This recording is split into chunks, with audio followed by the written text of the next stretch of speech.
Hello and welcome to a special midweek video. As you can see from the title, we're talking about transactions, and given that I am 3-0 currently, it's a little interesting to be thinking about transactions, much less some pretty large transactions I ended up making here. Kind of you get into the headspace of, if it isn't broken, why fix it? But in this case, I'm 3-0 with a differential of 4, and to be perfectly honest, I had a 97% chance of losing last week. I needed a para and probably a full para. I think I got a little bit of the odds back in my favor when my opponent didn't attack. But regardless, 3-0 with a very small differential, and kind of coming into the season when I looked at who I ended up getting paired up with and some of the people I ended up matching up with on my schedule, I think the most of the players that I knew going into the season that I knew would be good, Adamant, PZZ, Frostfire, Hat, they're all towards the tail end of my schedule. I feel like my schedule ramps up pretty significantly as the season goes on, so I think there's a lot of kind of fortune that went into the 3-0, and then some of it is just kind of blind luck, and then the fact that I have a harder schedule coming up. So I want to keep improving the team. I don't want to stop. And there's really been one thing on the team so far that has been frustrating me, and that's Jirachi. So Jirachi's good. Jirachi does a lot. Jirachi can do a lot of amazing things for the team. Serene Grace is a win con in and of itself, as so many people have correctly alluded in specific match chats. Hax is a win con. And Jirachi just makes it that much easier. It's also a great rocker, can pass Wish, Healing Wish is available, Calm Mind, pretty good coverage. It does so much really well, and I can't do anything with it. I brought it last week, and it still basically managed to do nothing. It got a paralysis off on Zygarde, which was probably vital for me winning the game. But aside from that, it really just didn't do too much for me, and I'm struggling to use it. So I got together with Zach, the Weather Gamer, who I hacked out last week, and asked him if he wanted Jirachi, basically. It's convenient that I can trade Jirachi to someone I just played, because I don't have to play him again until theoretically playoffs. So hopefully he can wreak havoc with Jirachi. The other thing that came up with it is this gives me a chance to pick up the mascot, the team's namesake, Cobalion.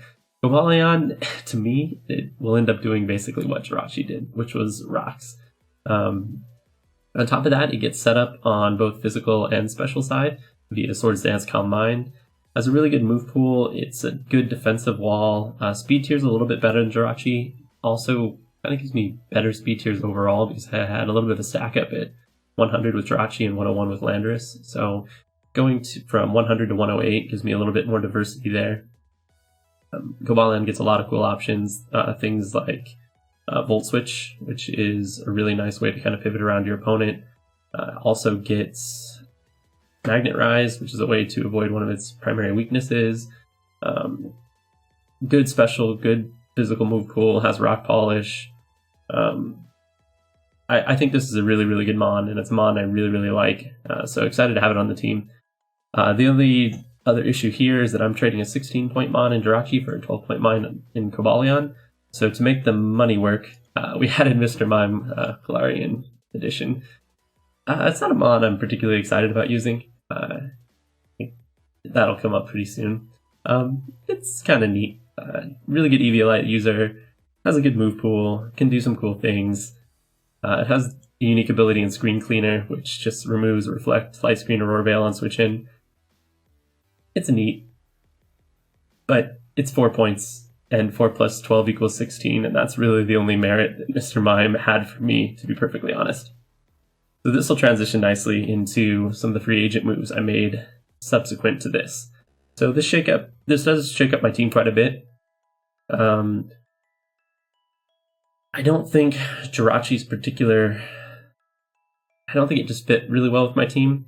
I think there were some things I could do better, and knowing that I was going to drop Mr. Mime, That basically gave me 4 points. So realistically, it was Cobalion for Jirachi was the trade, and Mr. Mime was just a throw-in, so we didn't have to waste a free agent move or something along those lines. I'm dropping Mr. Mime. I don't think it does a lot for my team as currently constructed. I'm not interested in keeping it. Another Pokemon I'm getting rid of is Serena, and the rationale behind this will make a lot more sense when we see who I'm picking up. I had Serena last season, didn't do a whole lot for me. It has screens, it has Rapid Spin, which got a buff. It can prevent priority. It has a good attack, it has a good bulk. But I don't think anyone's threatened by Serena. I don't think Serena's forcing prep at all for my opponent. I don't think Serena is doing anything other than potentially existing as a grass type, a switch in for certain attacks. It gives me type coverage. It's entirely underwhelming. So I don't mind dropping Serena. And then another Pokemon that I'm getting rid of, who I haven't brought at all this season, is Rotom. So the initial thought behind Rotom was I wanted a spin blocker if I was going to go kind of a heavy hazards route. And you need a ghost type to do that, basically, or something bizarre. Technically, Zeraora with Plasma Fist is a spin blocker, if everything goes your way. But other than that, I thought that a spin blocker would be nice to kind of keep hazards around, which really supports some of the rest of my team that wants a little bit of chip to be able to break through. I just couldn't see myself bringing it. Anytime I would think about bringing Rotom, I would rather have Zeraora, and I don't really want to bring both. Double electric just isn't that good in most cases. So dropping these 3, that gives me the 4 points for Mr. Mime, 7 points for Rotom, and then I get, it is 8 points, I believe, for Serena. And double check that real quick. Long story short, this gives me enough to pick up 2 Pokemon that I'm pretty excited about. First, Piloswine. It's kind of hard to be super, super excited about Piloswine, but Piloswine does a few things that are really cool for my team. One, priority. I have Ice Shard on Piloswine. I did not have basically any priority before that coming onto the team. And it's a very solid rocker. It also gives me an ice type that can do some decent damage. And other than that, it's just kind of a bulky wall. With Eviolite, it has a really nice bulk. So this gives me a defensive Pokemon, which I don't have too many of. And I didn't really like Serena in that role just because it has a lot of weaknesses, the types of Pokemon that tend to bully their way through teams. So Piloswine effectively is neutral with Big Fat against fire and ice. It doesn't resist water, but I have a lot of ways to deal with water in the form of, Water Absorb Vaporeon, Gyarados, who has Intimidate and good special defense and resist water, short of Freeze Dry, which, does a lot too. Is an ice type attack regardless. So Piloswine, priority, bulk, stealth rocks. This is kind of a good mod. Wasn't really the linchpin of these transactions.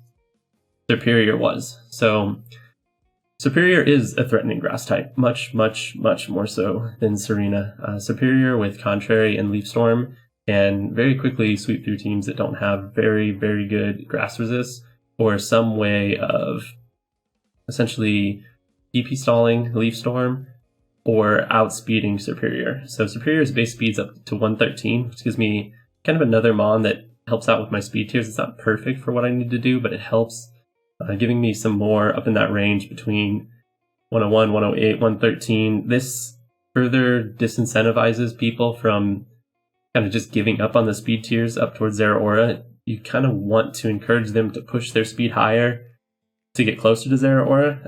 Zeraora is kind of frustrating sometimes because you don't have to run speed, but then your opponents don't run speed either because they just know they're not going to outspeed Zeraora. So having more Pokemon up towards that speed tier I think is really helpful. Superior also gets Leech Seed subsets, Glare. You can run physical sets with it. It does also get Reflect and Light Screen, so the utility of screens from Serena is basically kind of equaled. Still has utility with knockoff, has setup options, special, physical. It actually is the same attack and special attack, so it's just as viable from either side. Its bulk is similar to Serena. It's not quite as good, but it's really similar. And just having that offensive threat, I thought was really, really worth it. So this kind of puts me in a state where I feel pretty comfortable about my team. I do have one more free agent, so the league is set up with 5 trades and 3 free agent acquisitions. So this is 2 acquisitions for me in 1 trade. So 4 trades and 1 free agent move left. I've been thinking about a few things that I could do. Nothing's concrete right now. I kind of want to see how this settles in before I move to anything else. But for the time being, really excited about these changes, excited to see them in action. I think Cobalion, Superior, Pelliswine all make immediate contributions to the team and all can be brought any week. And that's something that I really like about the team currently, is that I don't think there is a useless Pokemon on the team. Wigglytuff's close, but not quite. So I think that makes prep for my opponent really, really difficult week in and week out. And yeah, looking forward to the rest of the schedule. Like I said, I think it's going to get tough down the stretch, but it should be fun for sure.